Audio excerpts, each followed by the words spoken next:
Дочь забыла про кашель, а знакомая про псориаз. Поселенка из Карачаево-Черкесии просит дать совет, как вылечить от удушающего кашля девочку 4 лет.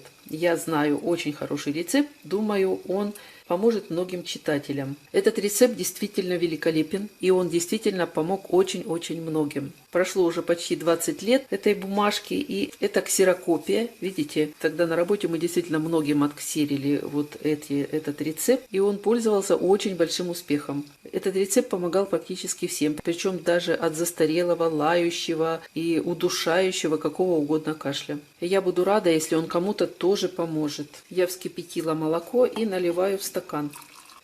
И по написанному следую. Итак, вскипятить 1 стакан молока и сразу же в горячее молоко добавить и размешать в такой последовательности. Это важно, в какой последовательности добавлять продукты.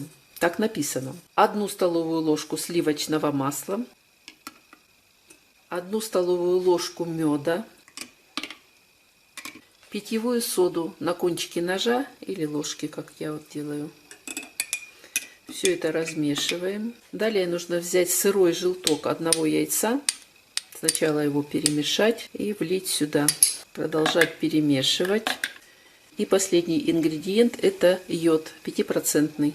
Его нужно взять 2-3 капли.